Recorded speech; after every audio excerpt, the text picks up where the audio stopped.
আসসালামু আলাইকুম রহমতুল্লাহ। অষ্টম শ্রেণী গণিত অনুশীলনী 3-এর প্রশ্ন 18 নিয়ে আলোচনা করব ইনশাআল্লাহ। প্রশ্নটি হলো, স্বর্ণ পানির তুলনায় 19.3 গুণ ভারী। আয়তাকার একটি স্বর্ণের বারের দৈর্ঘ্য 7.8 সেন্টিমিটার, প্রস্থ 6.4 সেন্টিমিটার এবং উচ্চতা 2.5 সেন্টিমিটার। স্বর্ণের বারটির ওজন কত? সমাধান লেখার পর একটি চিত্র আঁকলাম। এই যে দৈর্ঘ্য হচ্ছে 7.8 সেন্টিমিটার, প্রস্থ হচ্ছে 6.4 সেন্টিমিটার এবং উচ্চতা হচ্ছে 2.5 সেন্টিমিটার। এর একটি স্বর্ণের বার, এটার ওজন বের করতে হবে।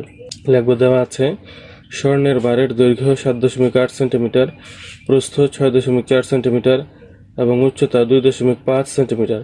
এই তিনটি তথ্য দেওয়া আছে। এবার লিখব স্বর্ণের বারটির আয়তন বের করার জন্য দৈর্ঘ্য, প্রস্থ, উচ্চতার প্রয়োজন। দৈর্ঘ্য, প্রস্থ, উচ্চতা আমরা পেয়েছি।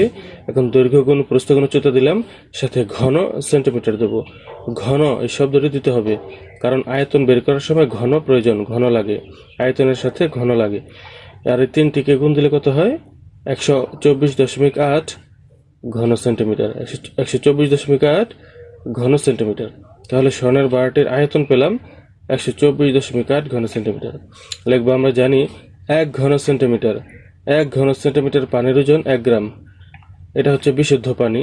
বিশুদ্ধ পানি বলতে যে পানির মধ্যে কোনো মধু, চিনি, লবণ বা অন্য কোনো কেমিক্যাল বা অন্য কোনো কিছু মিশ্রিত নেই, এমন পানি হচ্ছে বিশুদ্ধ পানি। যে পানির মধ্যে অন্য কোনো উপাদান নেই, মানে ফ্রেশ পানি, সেটাই হচ্ছে বিশুদ্ধ পানি। ওই রকম 1 ঘন সেন্টিমিটার পানির ওজন 1 গ্রাম। সুতরাং 124.8 ঘন সেন্টিমিটার পানির ওজন 124.8 গুণ 1 গ্রাম দিলে কত হয়? 124.8 গ্রামই হয়।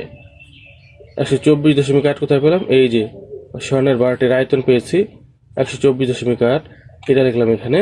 124.8 ঘন সেন্টিমিটার পানির ওজন 124.8 এর সাথে 1 গুণ দিলে এটাই হয়, 124.8 গ্রাম হয়। যেহেতু স্বর্ণ পানির তুলনায় 19.3